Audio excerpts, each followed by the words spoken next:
cita con la historia, cita con todos ustedes, cita con don Pedro Fernández de Varadillo. Pedro, muy buenas tardes. Buenas tardes. Bueno, un placer como siempre tenerte aquí. Hoy vamos a hablar de la Hispanidad. El pasado 12 de octubre, Día de la Hispanidad, se conmemoró el descubrimiento de América, el Día de la Raza, el Día del Pilar, la fiesta del Pilar, es decir, muchas cosas en una sola fecha. Mi boda, todo el mismo día. ¿Pero te casaste por lo civil o por lo militar? Por ambas cosas, hasta por lo religioso. Oye, vamos a tener invitados muy especiales. Estupendos invitados. Primero Serafín Fanjul, académico de la historia y adavista. Luego Juan Matías Santos, doctor en medicina, que nos contará desde Chile cómo se celebra ahí la Hispanidad. Y también, nuestro ya amigo, conocido, que viene por aquí varias veces, Iván Vélez, que nos va a contar también lo mismo en México. Oye, cuéntame, ¿qué nos traías hoy para leer, antes de hablar con Serafín? Pues mira, como ya en Navarra lo que han celebrado es el Día de la Resistencia Indígena, porque la izquierda no descansa en su odio a lo español y también a la Iglesia Católica, a Cristo.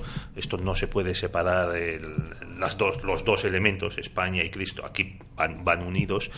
Pues yo creo que en vez de estar defendiendo nosotros la hispanidad, vamos a ceder la palabra a un hispanoamericano, al presidente Hipólito Yrigoyen, y voy a leer el decreto por el que instaura como fiesta nacional en Argentina el Día de la Raza. ¿Qué te parece? Pues fantástico, y después hablamos directamente con Serafín. Muy bien, pues artículo primero.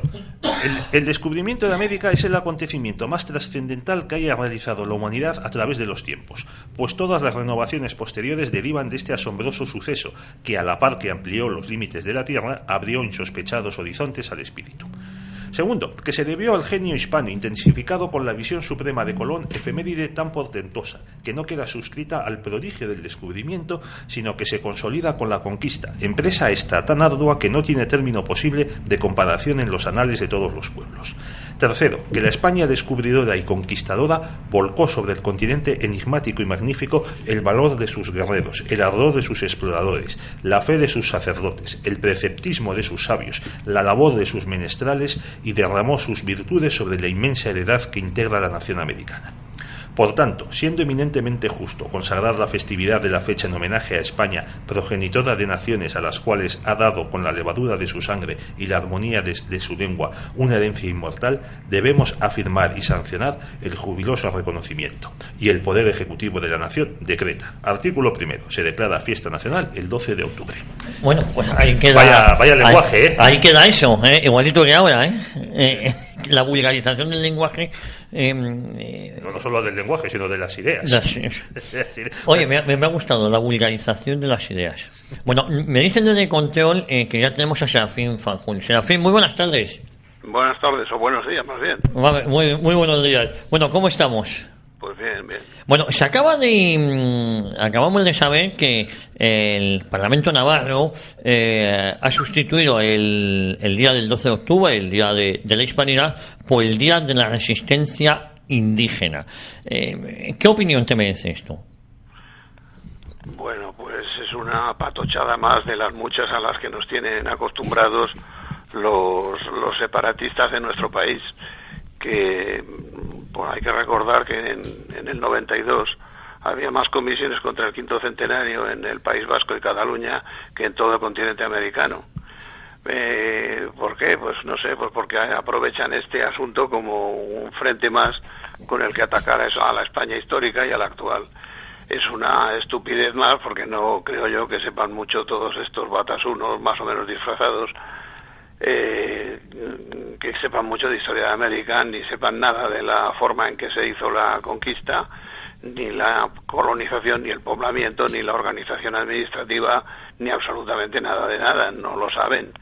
Y simplemente pues atacan y nada más, atacan dando muestras primero de odio, de resentimiento, de rencor antiespañol y luego de una ignorancia realmente supina. Lo más grave de todo esto es que mal que les pese y mal que nos pese a nosotros, todos esos individuos siguen siendo españoles. Buenas tardes, Serafín. Soy Pedro Fernández Barbadillo. Hola, buenas tardes. Buenos días. Acabamos de leer el decreto del presidente Irigoyen, que con un lenguaje, la verdad, gratificante, explica lo que fue la obra de España en América. En tu opinión, como académico de la historia, ¿tenemos que estar avergonzados los españoles de lo que hicieron nuestros antepasados en América? Pues por supuesto que no, es que no tiene el menor sentido, porque la historia podemos estudiarla y podemos establecer, las relaciones que nos parezcan entre el presente y el pasado, pero lo que no podemos en modo alguno es cambiarla, no podemos cambiar lo sucedido, y por lo tanto aplicar criterios morales de nuestra época a tiempos pasados, primero es una cosa anacrónica, y en segundo lugar es simplemente un intento de utilización del pasado para cosas del presente, como estaba diciendo antes. Todas las naciones que han tenido algún papel importante en el curso de la historia humana han cometido acciones execrables, absolutamente todas. Y la nuestra también.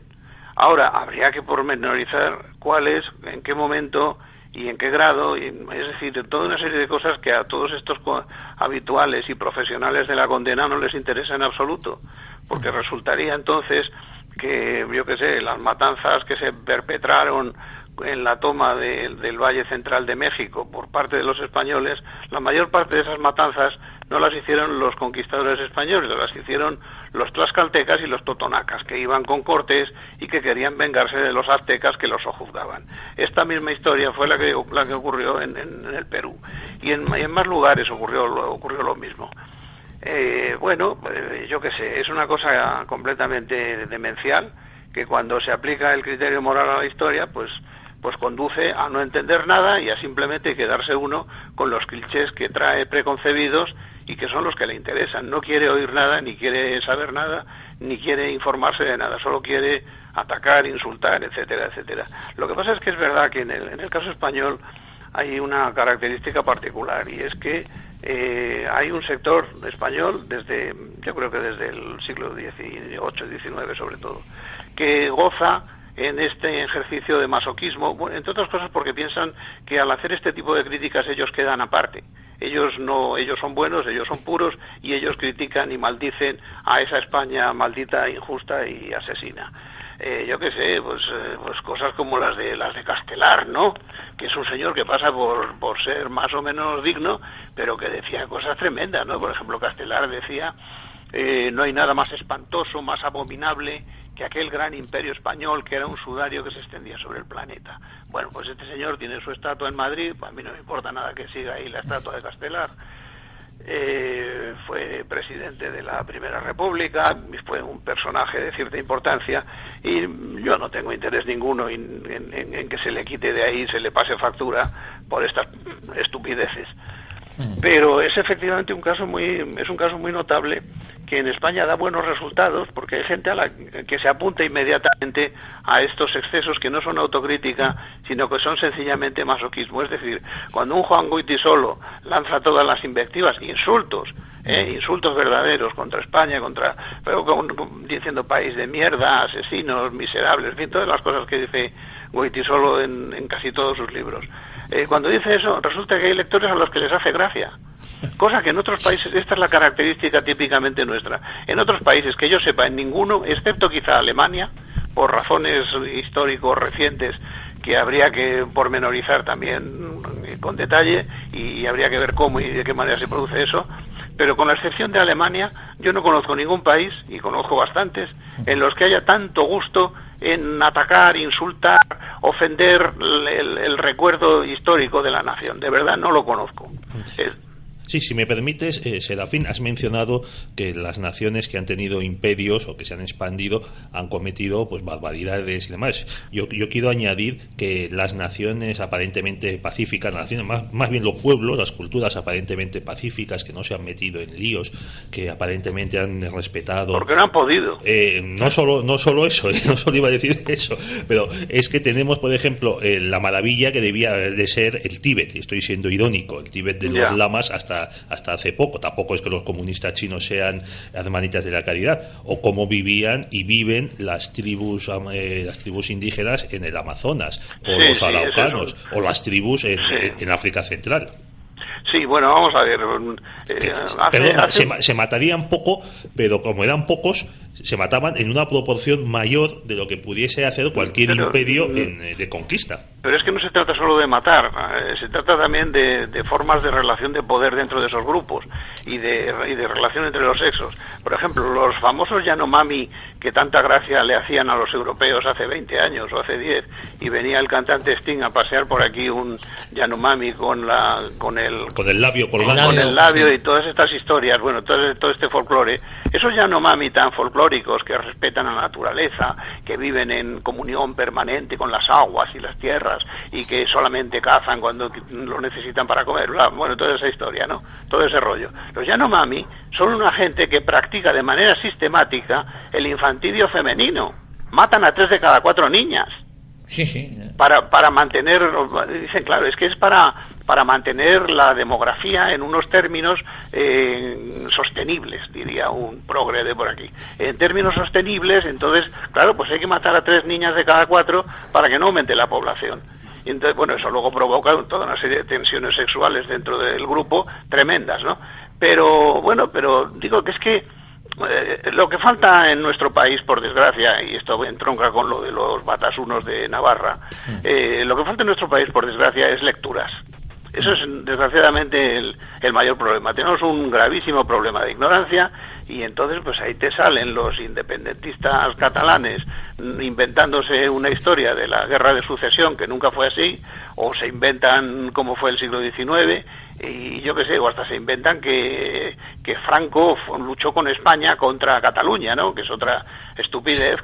Pero bueno, el caso es que todo eso funciona en gran medida, y esto hay que decirlo, en gran medida todo esto funciona gracias a los periodistas, a muchísimos periodistas que le dan pábulo y que lo extienden y que lo difunden y que como tampoco saben una palabra de nada de todo esto, pues les da igual. Y entonces, bueno, pues qué más da vidilla, así, bueno, un poco de morbo, ¿no? Un poco de, venga, que se enzarcen, ¿no? Que contesten los académicos, a ver, que se pringuen.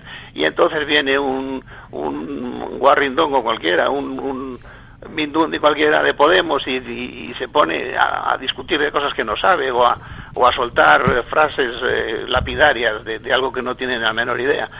No sé, es todo muy lamentable, y lo malo es que esto ya es una costumbre, una gracia más. Cuando llega el 12 de octubre, pues hay que decir estas cosas. Y intentamos, hoy hay un artículo en ABC, en la tercera, de mi compañera Enriqueta Vila en la Academia, hay un artículo que está muy bien a propósito de Colón y de la celebración del Día de Colón y cómo se le ha perseguido en Estados Unidos. Pero claro, estas cosas, ¿a cuánta gente llegan? Pues bueno, probablemente pues a los lectores de ABC y a alguien más que lo difunda por ahí en eso que llaman las redes sociales, pero la inmensa mayoría de la población española sigue absolutamente al margen.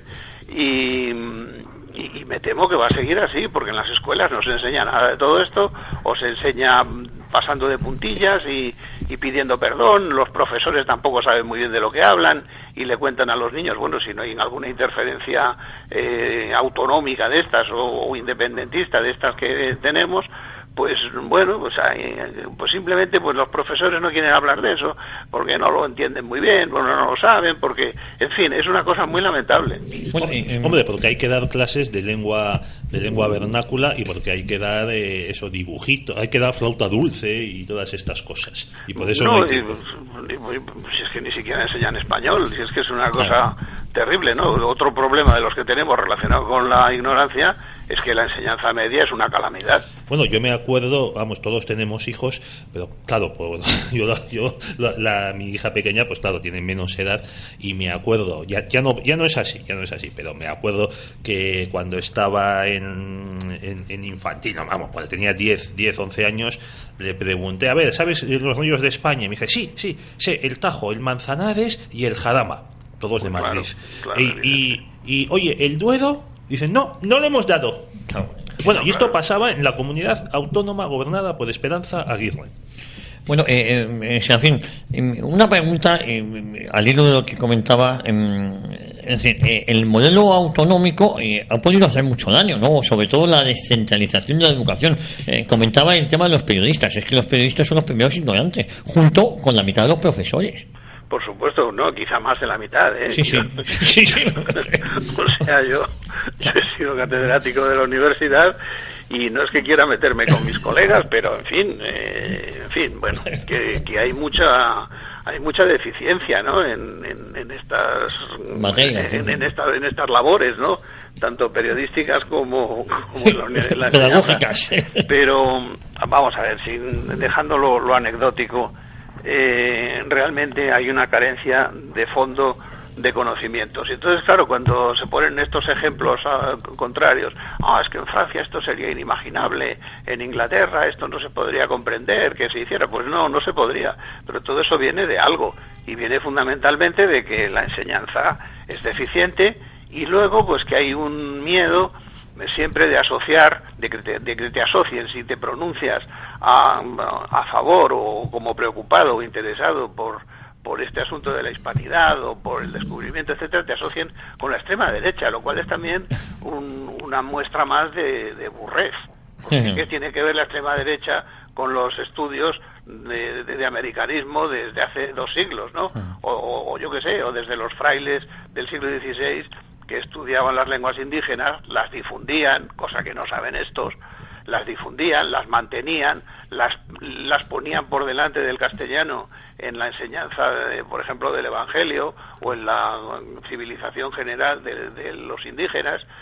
Claro, todas estas cosas no las saben, o sea, no saben que hasta el reinado de Carlos III, el decreto de Aranjuez de 1783, no había proyecto ninguno de enseñanza de español. Si es que incluso no solo no lo había, sino que la Iglesia y las órdenes religiosas estaban manifiestamente en contra, porque querían mantener el control de los indígenas a través de las lenguas locales. Y entonces no querían, digamos, incluso con amenazas de excomunión a los oidores y a los virreyes, y unos forcejeos tremendos. Ahí se pueden leer los escritos del padre Acosta o del padre Blas Valera a principios del 17, y te enteras de lo que decían estos dos, que eran jesuitas, el uno era mestizo, el otro no, pero todos estos estaban absolutamente en contra, y teorizaban en contra de la enseñanza del castellano, y de hecho lo impedían que se cubrieran los curatos con gente que no supiera la lengua indígena del lugar. ¿Por qué? Pues sencillamente porque de esa manera el que conocía la lengua era el intermediario entre la administración virreinal o el oidor, etcétera, y la comunidad indígena. Es que era de cajón. Y bueno, eso por desgracia lo consiguieron llevar hasta el final, con éxito en Filipinas. Y el resultado fue que en Filipinas no se habla español. Luego vinieron los americanos y acabaron de fastidiarlo, claro, eso también hay que decirlo. Pero consiguieron que el español no saliera de Manila, gracias a este tipo de cosas. En el caso de América, en el momento de las independencias, en 1810, ni la mitad de la población de Hispanoamérica hablaba español. Y fueron, y esto hay que decirlo, a favor de los países independientes, fueron ellos, sobre todo a través de la labor de gente como Andrés Bello, los que difundieron y hispanizaron el resto de las poblaciones y de los territorios que no hablaban español. O sea que en todo esto España tiene una responsabilidad gordísima. Pero claro, ¿qué podemos esperar, por ejemplo, cuando en el Senado, para hablar entre nosotros, tenemos que poner traductores? Pues eso es una majadería más, es como lo de la resistencia indígena en Navarra. Yo no sé si la resistencia indígena de Pamplona significa que no dejen a la gente ir a los Sanfermines, o no sé qué puñeta significa eso. Bueno.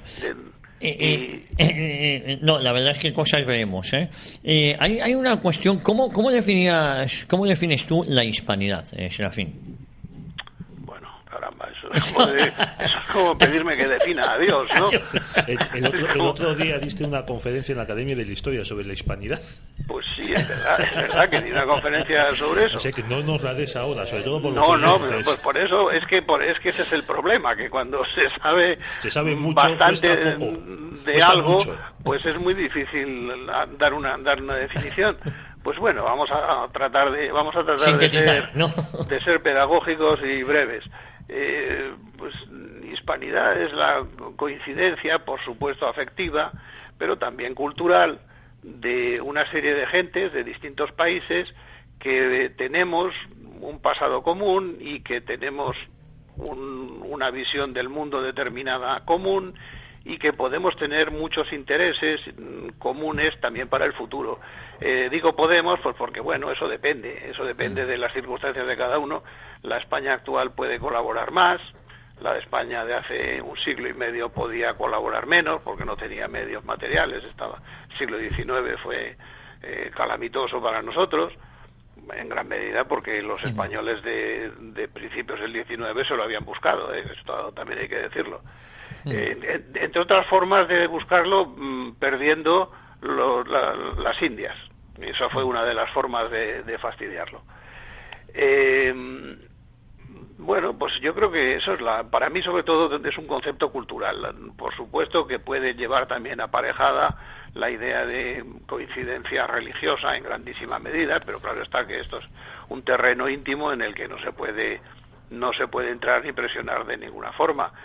Y por supuesto que se puede ser muy partícipe de la hispanidad y no tener ninguna religión, o ser protestante, o ser católico, o ser judío, o ser lo que sea, y sin embargo participar de todas las otras características, sobre todo digo culturales, lingüísticas, de conducta, de forma de enfocar la vida, de enfocar las relaciones humanas. Eso es lo que yo entiendo por hispanidad, ¿no? Y que es un terreno riquísimo en el que se puede disfrutar y en el que se puede pasar muy bien y se puede ser muy feliz en la relación con esas otras gentes del otro lado del mar, que a mí me gustan mucho y con las cuales lo paso muy bien. Y bueno, cuando surgen estas discrepancias o estos pequeños conflictos de recuerdos de la parte negativa del pasado, pues yo en general trato de obviarlo y de tomarlo con cierto humor, y en general allí después de la etapa, de la fase superficial de crítica superficial pues eso se agota y inmediatamente se pasa a la realidad de los hechos, y es que nos entendemos estupendamente y que yo en general en casi todas partes he sido muy bien tratado siempre y con mucha generosidad y con una apertura muy grande y con deseo de recibir algo de mí, no material, sino de recibir alguna forma de comunicación, de apoyo, etcétera. Eso es lo que me parece que es la hispanidad. Y no debemos pretender tampoco que sea más. Y aparte de eso hay empresas que van y vienen, no solo españolas allá, sino también empresas de allá que trabajen aquí, por ejemplo mexicanos, que sí que tienen medios, o brasileros que tienen medios para invertir en España y de hecho lo están haciendo, o que compran productos españoles a gran escala, por ejemplo, yo que sé, barcos o aviones o lo que sea, y viceversa, o sea, comprar y vender, intercambiar misiones culturales, eso es lo que hay que hacer. Y dejarse de acordarse que es que Cortés hizo no sé qué tal día, bueno, pues también a otros de los suyos los comieron vivos, ¿no? Yo qué sé, es que esto no tiene, es un camino que tiene muy corto recorrido y que no conduce nada más que al resentimiento y a la ofensa y yo qué sé, y entonces la acción-reacción, pues si tú me has ofendido yo te ofendo a ti, ¿no? Eso no va a ninguna parte. Bueno, es lo que está pasando en las universidades de Estados Unidos, donde ahora son los estudiantes movidos por profesores de extrema izquierda que están persiguiendo, así lo dicen, el libre discurso, la libertad de expresión, el free speech, la libertad de expresión, porque dicen que eso es una justificación a los discursos de odio y que se sienten muy ofendidos. O sea, ahora parece que estamos de odio, o sea, que entonces el discurso de odio es el mío, que estoy diciendo que quiero entenderme muy bien con las gentes de Hispanoamérica o de Iberoamérica y que quiero que cooperemos y que quiero proporcionarles lo que yo pueda aportar y recibir de ellos lo mucho que me pueden aportar. Eso es el discurso del odio. Pues sí, ese es el discurso del odio. Me parece una majadería. Mira, bueno, vamos a ver, es que esto también de los campus americanos. Suena tanto esto porque ocurre en Estados Unidos, que es el país hegemónico y el que es el mayor exportador de estupidez del mundo, hay que también decirlo. Y como se sabe mucho lo que ocurre allí, si esto ocurre en La Rioja de España o en La Rioja de Argentina, pues no se entera nadie. Y eso es una cosa que se queda allí en el ámbito del pueblo y nada más. Pero claro, como esto ocurre en una universidad, en Berkeley nada menos, o en otras por el estilo, pues claro, entonces eso salta al mundo entero y entonces se agranda y se le da una categoría de liderazgo y de dirección moral y espiritual y cultural a toda una serie de fopencos que simplemente están en universidades norteamericanas. Entonces el hecho de que los campus americanos desde hace 30 o 40 años estén marcando la línea que tienen que seguir todos los intelectuales del mundo es una verdadera calamidad, porque la mayor parte de esa gente son analfabetos.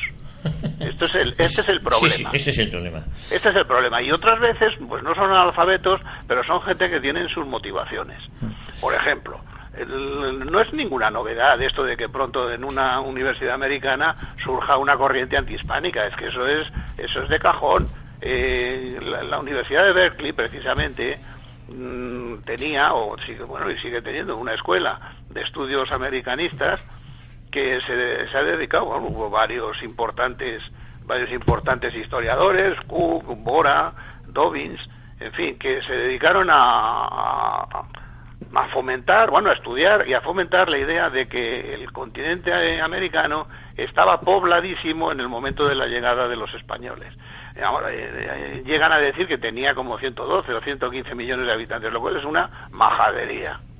Y es no es muy largo explicarlo el porqué, pero es una majadería. Otros estudios, pues por ejemplo los de Rosenblatt, pues calculan esa cifra entre 12 y 13 millones de habitantes, lo cual es mucho más próximo posiblemente a la realidad. ¿Y cómo hacen los cálculos los americanos? Pues los hacen a base de documentación española cuando les conviene y a base de prorrateos, así a ojo de buen cubero, de que si en este terreno hay tantas hectáreas, se pueden plantar tantas toneladas de maíz y por lo tanto eso puede dar de comer a tan cantidad de gente, lo cual es sencillamente una forma absurda. Pero bueno, ellos lo hacen así. No me quiero extender mucho sobre esto, pero en fin, no sé, creo que no vale la pena darle demasiada importancia a lo que digan los americanos por este motivo, porque además ellos tienen sus motivaciones, ellos no lo hacen gratis. O sea, cuando ellos desprestigian la colonización española es evidentemente para legitimar la suya. La suya. Esto es una evidencia, ¿no? O sea, ellos que se cargaron a todos los indios de su país, prácticamente solo el 0,5 o 0,6 de la población de Estados Unidos es de origen indígena y los tienen metidos ahí en unas reservas de mala manera. Sí. Bueno, pero ellos que hicieron eso se ponen a dar lecciones de lo mal que lo hicieron los demás. Nosotros concretamente, o con los portugueses no se meten tanto, pero bueno, también puede caer de vez en cuando. Y evidentemente es para demostrar que si aquellos eran tan malos, nosotros que hemos venido detrás a sustituirles, nosotros hemos sido los buenos. Bueno, este planteamiento es lo que están haciendo desde el siglo XIX. Y resulta que hay españoles tan necios que se quedan con ese discurso simplemente porque va contra España. Bueno, también hay que decir que hay hispanoamericanos que compran y se quedan con ese discurso. Pero porque también les conviene, vamos a ver, les conviene porque de esa manera justifican el desastre que hicieron de sus países desde las independencias. Antes he citado un aspecto positivo, que es el de la lengua, y que no cabe duda de que sea así. No cabe duda de que ellos difundieron la lengua española en áreas y a zonas que antes no estaba extendida. Eso es absolutamente cierto. Y luego mantuvieron unas sociedades criollas que a mí me parecen dignas de estudio y que me parecen que tenían muchas virtudes y tenían muchos aspectos favorables. Pero lo que también es cierto es que al desarticular y romper completamente el sistema administrativo y comercial español, lo que hicieron fue destruir los países y convertirlos en una serie de focos dominados por caciques locales que querían mandar, todos querían mandar. Y eso fue el desastre padre, porque ya la geografía no ayudaba al estar estirado y con una serie de todo el territorio y con una serie de dificultades geográficas, ríos, cordilleras, distancias, etcétera, dificultaron mucho el que se mantuviera la unidad, que habría sido una cosa muy buena, aunque hubieran sido independientes de España. Pero no, allí lo que ocurrió fue que en México surgió un pretendido emperador que luego fue seguido de toda una serie de dictadores más o menos. En los otros países al principio estaban unidas las provincias de Nueva Granada y terminó aquello como el Rosario de la Aurora. Venezuela se fue por un lado, Colombia por otro, Ecuador por otro. En el mismo caso sucedió con el Perú, ¿no? Que, yo qué sé, Perú y Bolivia se rompieron. Argentina estuvo en un tris de convertirse en un mosaico de paisitos y bueno, luego Estados Unidos se le comió a México la mitad de su territorio y bueno, todas esas cosas las tienen que justificar de alguna manera. Entonces, ¿cómo se hace? Pues culpando a los españoles que lo hicieron tan mal que nos dejaron este desastre. Claro, ustedes desde hace 2 siglos no tienen nada que ver en la calamidad que hicieron. Ustedes no tienen nada que ver, no han podido en 2 siglos corregir los errores horribles de los españoles, pues no han podido, entre otras cosas porque no han querido. Lo que hacen es enfrentarse en cuanto tienen ocasión, enfrentarse entre ellos. O sea que también hay un interés por parte de iberoamericanos en fomentar este tipo de ideas, porque se justifican a sí mismos, justifican el churro que hicieron después de las independencias. Digo el churro político, no social ni humano, no confundamos los términos. Y claro, pues ahí vino toda una cantidad de dictadores y de bandidos, hay que decirlo con claridad, de los cuales pues todavía sigue coleando la cosa hasta la actualidad, ¿no? Pues, estimado Serafín, muchísimas gracias por haber participado hoy aquí en este programa, en Cita con la Historia, hablando sobre la hispanidad. Bueno, esperamos llamarte y contar contigo en próximos programas que dediquemos al Andalus, que es el tema de tu especialización. Bueno, no es que esté en contra de participar, pero en fin, yo es que tampoco me quiero prodigar mucho en este tipo de intervenciones y bueno, pues ya veremos las circunstancias, ¿vale? Estupendo, un abrazo muy fuerte, Serafín. Un abrazo, adiós. Tengo una sorpresa, tengo un corte de Perón, no sé si lo tenemos disponible, está disponible, podríamos escucharlo y después nos vamos a publicidad y directamente contactamos con Juan Matías Santos de Chile, con lo cual vamos a escuchar, si te parece, Pedro. Vamos a escuchar no a Perón, sino cómo se celebraba el Día de la Hispanidad en Argentina. Buenos Aires celebra jubilosamente el descubrimiento de América. La presencia del canciller español Dr. Artajo, huésped de honor del gobierno y pueblo argentinos, presta singular relieve a los actos. Se retiran de la catedral el presidente de la República, secretarios de Estado, el ministro de Asuntos Extranjeros de España, cuerpo diplomático y altos jefes de las Fuerzas Armadas de la Nación. De regreso a la Casa Rosada, el general Perón y su comitiva reciben demostraciones cariñosas del público apostado en la Plaza de Mayo. En los balcones alternan en animados grupos las respectivas esposas del primer mandatario y del ministro hispano. Oportunamente el comandante de las tropas allí formadas solicita la venia para iniciar el desfile. Lo encabeza la escuela naval con su prestancia característica.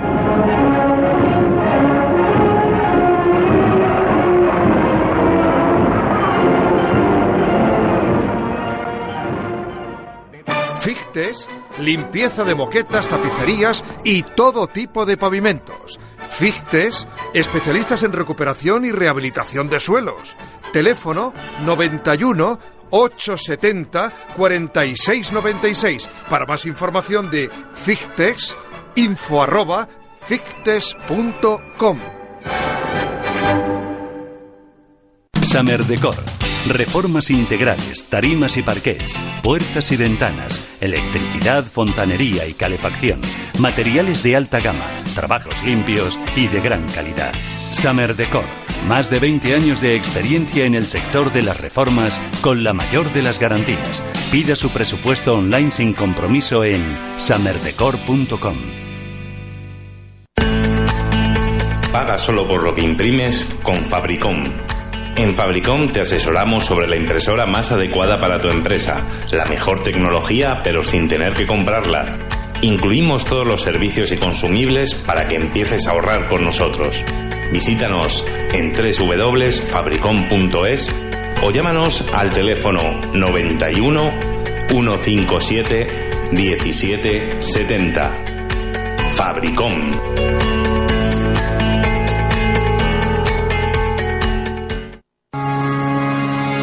¿Quieres jugar al golf y ser socio de un club de golf? Es el momento. Llámanos al 91 630 0820. Ven al nuevo Club de Golf de Madrid, en Las Matas.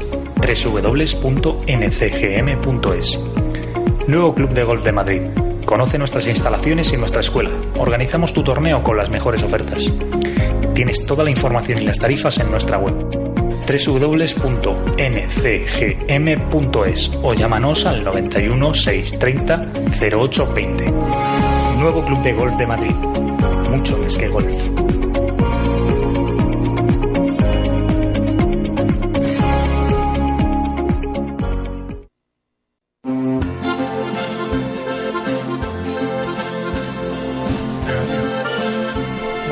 Seguimos en Cita con la Historia y yo comentaba que íbamos a tener un invitado muy especial que vamos a contactar con él. Él está en Chile, se llama Juan Matías Santos y desde Chile vamos a preguntarle sobre la hispanidad.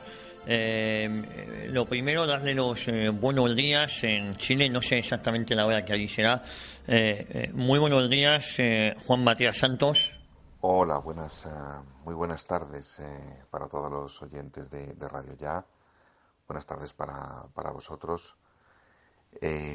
Aquí estamos todavía casi empezándonos a desperezar un poco, acabando de desayunar en esta mañana de domingo. Estamos 5 horas por detrás de España.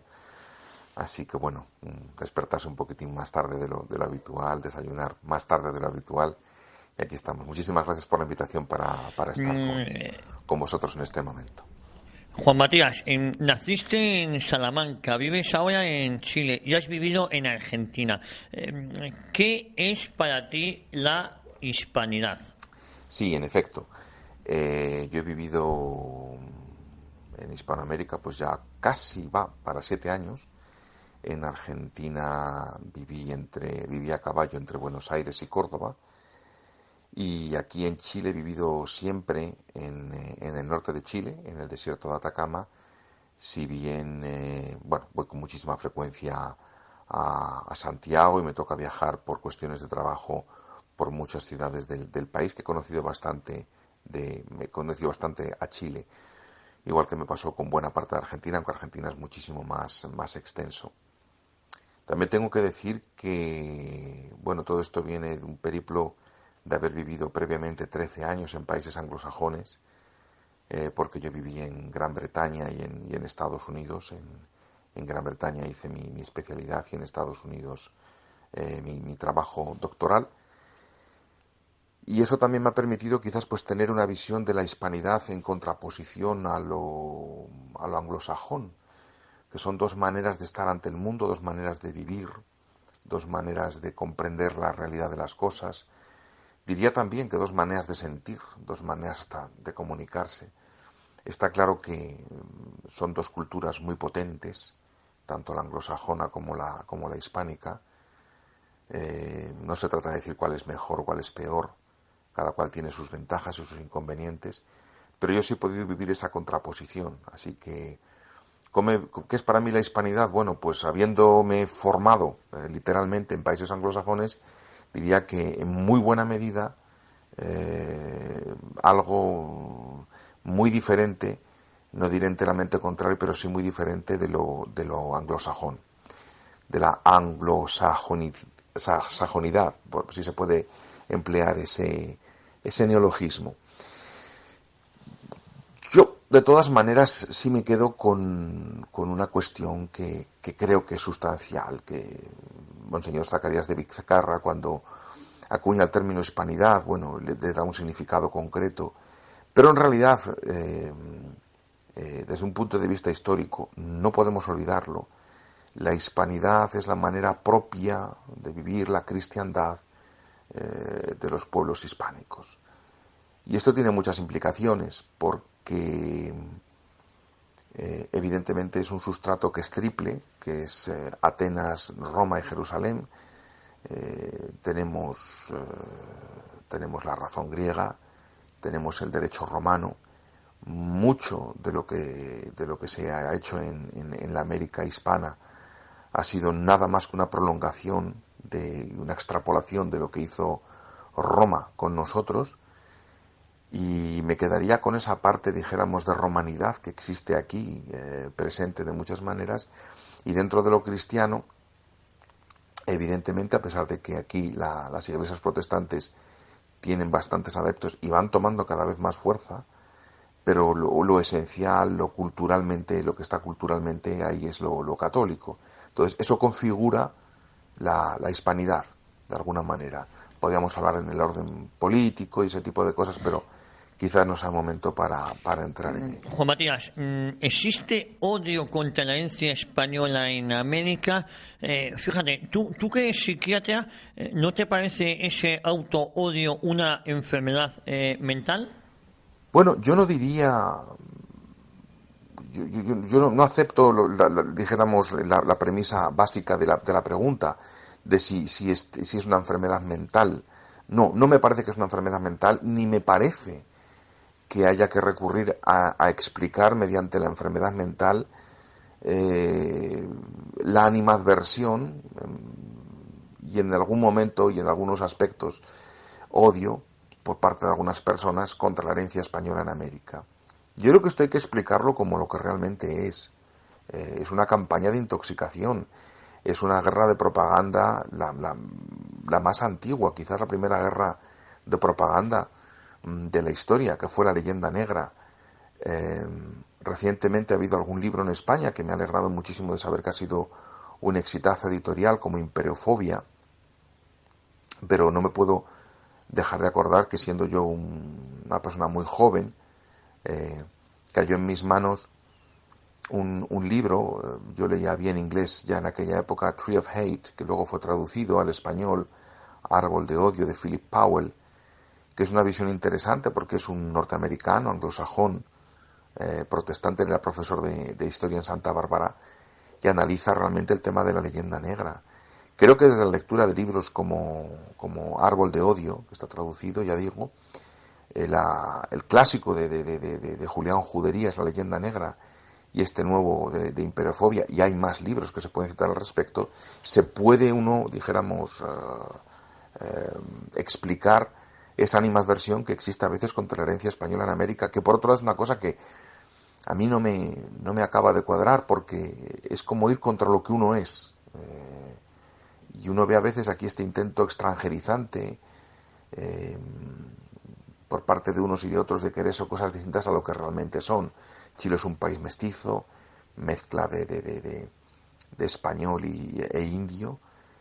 Argentina es un país más paneuropeo, si se quiere, pero con una aportación fundamentalmente italiana, española, y en algunas zonas del país, no nos podemos olvidar, porque no todo es Buenos Aires, o algunas zonas del país que son más europeas, algunas zonas del país como el norte de Argentina son profundamente mestizas. Y bueno, no es difícil explicarse cómo se puede haber llegado contra esta animadversión contra lo que uno es, por raza, por cultura, por lengua, por religión, por todo, si no es entendiendo el tema de la leyenda negra. Otra pregunta, ¿cómo respondes a los indigenistas? Bueno, es muy complejo poder responder a los indigenistas en un par de minutos, ¿verdad? Yo diría fundamentalmente dos cosas. En primer lugar, habría que, retomo la pregunta anterior que se me formuló, yo diría que habría que insistir, explicar el tema de la leyenda negra, que hunde sus raíces muy profundamente. Es decir, los primeros tipos que trabajamos con la leyenda negra fuimos los españoles, es decir, Bartolomé de las Casas, que se cita a menudo en este tipo de cuestiones. Es una persona de la cual uno no se puede fiar mucho. Y hay autores contemporáneos como Fray Toribio de Motolinía que le ponen en su sitio, ¿no? Esto sería lo primero que habría que hacer. En segundo lugar, habría que decir que desde el primer momento las leyes de Indias promulgadas por Isabel la Católica trataron precisamente de elevar la condición de ellos. Es decir, históricamente buena parte del indigenismo no se explica. En tercer lugar, hay que entender que contemporáneamente el indigenismo ha venido mezclado con otras muchas cosas. Marxismo en las décadas precedentes. Pero ahora, que es lo que realmente empezamos a encontrar preocupante, Aquí en Chile, por ejemplo, cuando uno habla con la gente del sur de Chile, con la población mapuche, y en Argentina, que también tiene el mismo problema, hay una secesión de la Patagonia, tanto argentina como chilena, que quiere ser aprovechada por otros países. Entonces no deja de ser, cuando menos curioso, que los mapuches están recibiendo grandes sumas de dinero, grandes apoyos, y hasta tienen edificios en Bristol o en Londres, y que están recibiendo apoyos de la inteligencia británica. Entonces yo creo que hay que poner todos estos datos encima del tapete, tratar de entender lo que es el indigenismo, y de ahí pues creo que cualquier persona sensata podrá sacar las conclusiones que sean respectivas. Para terminar, ¿qué nos puedes contar de los intelectuales americanos que defienden la hispanidad? Bueno, sí, con respecto a los intelectuales americanos que defienden la hispanidad, que son muchos o son pocos, según cómo se mire, lo primero que hay que decir es que son valientes. Son valientes porque en general han remado contracorriente. Yo el otro día veía en un canal viral que hay de televisión argentina, que se llama Canal TLV1, Canal Toda la Verdad 1, veía un programa de Patricio Lons y de otro señor que les entrevistaba, un conductor que se llama Juan Manuel Soaje, que les entrevistaba un poco sobre Cataluña y todos los problemas que ha habido recientemente en España sobre este particular. Y lo que me entusiasmó es ver que hay un venero todavía muy fuerte de personas, de intelectuales, que conservan la honestidad y la rectitud de pensamiento como para asumir lo que son. Pero no nos olvidemos, y esto es lo que me parece, dijéramos, lo más importante para contestar a esta pregunta, es que están remando contracorriente. Faltan cosas, en algún momento se hicieron cosas. Por ejemplo, yo creo que el Instituto de Cooperación Iberoamericana ha debido hacer más de lo que está haciendo actualmente en este sentido. Y bueno, son muchos, yo no voy a enumerar aquí que hay gente en este programa que sabe mucho más de historia y mucho más de libros que yo, pero no podemos dejar de olvidarnos de gente como Vasconcelos, no podemos olvidar de gente como Rubén Darío, no podemos olvidarnos de gente ya que son clásicos y que han defendido la hispanidad en todo momento. Juan Matías, muchísimas gracias por haber participado desde Chile. Yo sé que la conexión no ha sido buena, pero yo creo que tu testimonio es importante para todos nosotros, para Cita con la Historia, para la radio. Un abrazo muy fuerte, Juan Matías. No, muchas gracias a vosotros por vuestra invitación a participar en este programa, y reitero mis saludos a todos los oyentes de Radio Ya desde Chile. Un saludo. Fichtes, limpieza de moquetas, tapicerías y todo tipo de pavimentos. Fichtes, especialistas en recuperación y rehabilitación de suelos. Teléfono 91 870 4696. Para más información de Fichtes, info@fichtes.com. Summer Decor. Reformas integrales, tarimas y parquets, puertas y ventanas, electricidad, fontanería y calefacción, materiales de alta gama, trabajos limpios y de gran calidad. Summer Decor. Más de 20 años de experiencia en el sector de las reformas con la mayor de las garantías. Pida su presupuesto online sin compromiso en summerdecor.com.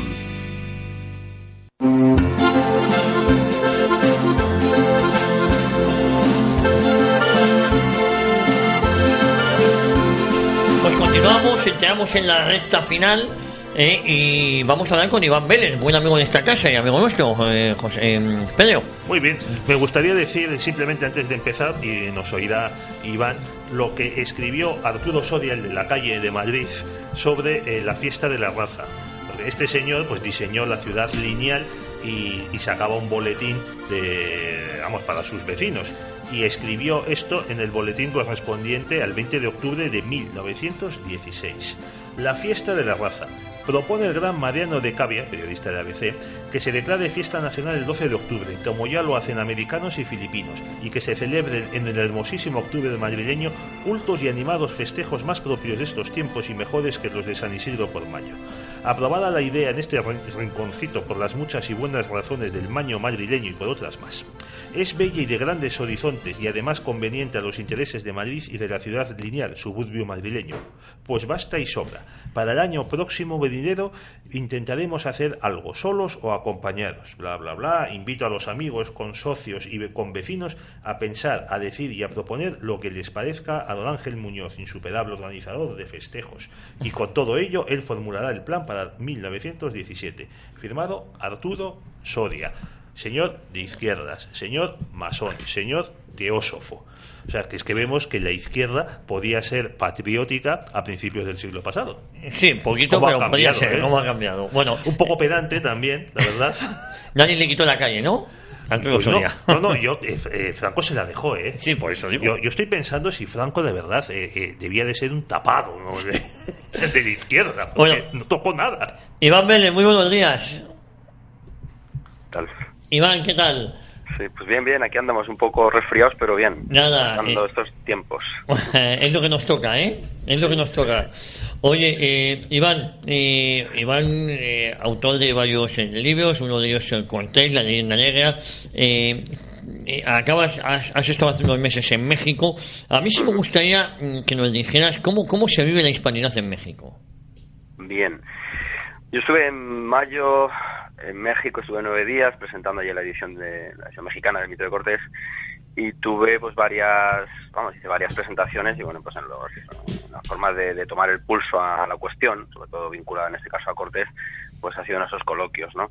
Y bueno, yo lo que sí que he visto es que hay todavía una cierta inercia hispanófoba, heredera pues heredera pues de los discursos patrióticos decimonónicos en gran medida, algunos de ellos, concretamente los liberales en este caso. Los conservadores eran menos hispanófobos, entre otras cosas pues por su tinte católico en gran medida, ¿eh?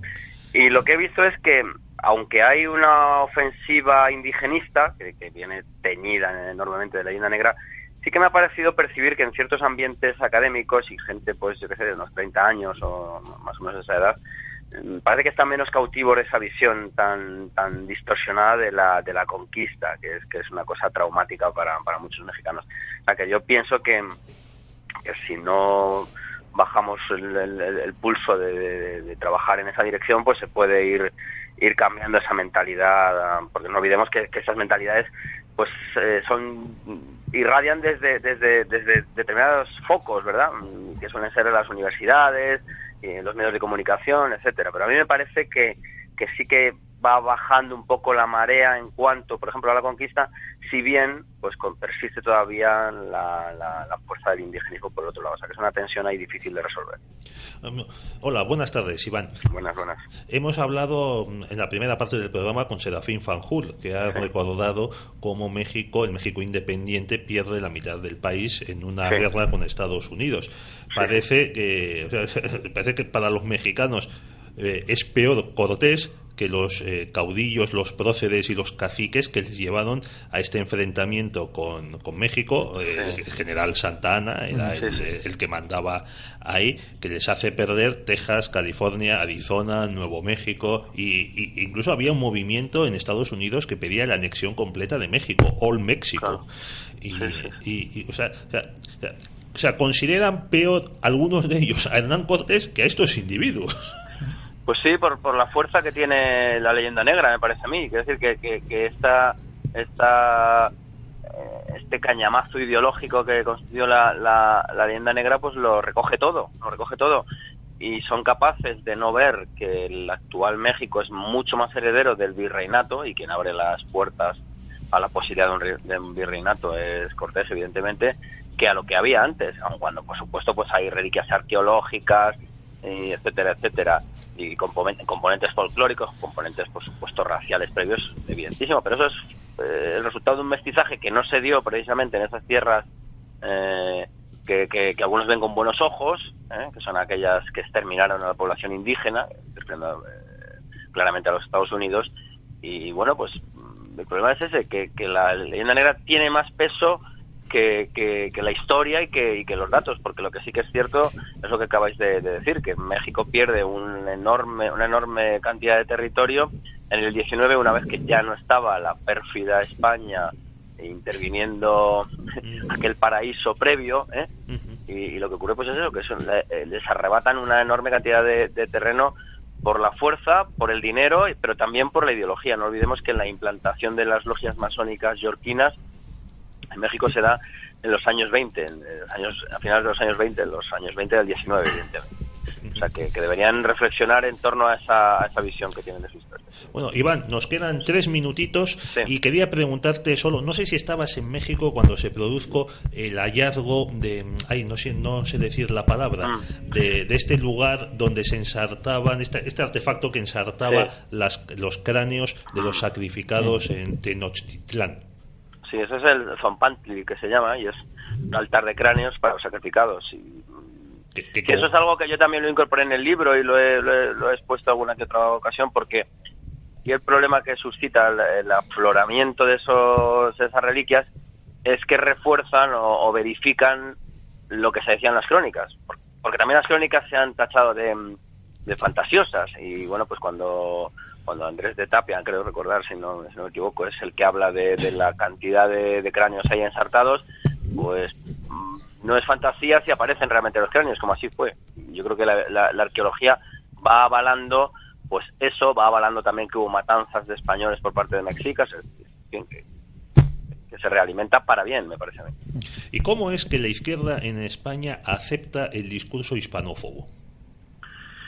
Bueno, pues esa es una pregunta difícil de contestar. Pues en gran parte, bueno, yo creo que por ignorancia sobre todo, La izquierda española es enormemente ignorante y es una izquierda, a mí me parece que mal llamada izquierda incluso en muchos casos, pues una izquierda pues que en amplios sectores piensa que España es un invento de Franco, en fin, que andan esto es un desastre, ¿no? En cuanto a conocimientos, porque no hay más que ir a las fuentes para darse cuenta de que las cuestiones son enormemente más complejas y que desde luego España no es ese monstruo que ellos consideran que es, pero me parece a mí que hay poco que hacer en algunos sectores de esas facciones, ¿no? Pues Iván, no tenemos tiempo para más, que como siempre ha sido un placer tenerte aquí, que te mejores, vale. y agradecerte tu presencia como siempre que te llamamos en estos micrófonos de Radio Ya. Venga, pues gracias a vosotros y un abrazo fuerte. Adiós. Un abrazo. Bueno, yo creo que un programa muy completo con Serafín Fanjul, con Juan Matías Santos, ahora con la aportación de Iván Vélez. Pedro. Pues desde luego, a ver si nos escuchan algunos diputados del Parlamento de Navarra y acaban comprendiendo que Franco no descubrió América. Madre mía, la ignorancia es tan usada, es tan usada y tan atrevida. Pedro, la próxima semana más y mejor. Eso esperamos. Aquí en el micrófono de Radio. A todos ustedes, muchísimas gracias por su fidelidad. Nosotros prometemos volver, Dios mediante, aquí a Radio Ya, a Cita con la Historia, con Pedro Fernández Barbadillo y el que les habla, Javier García.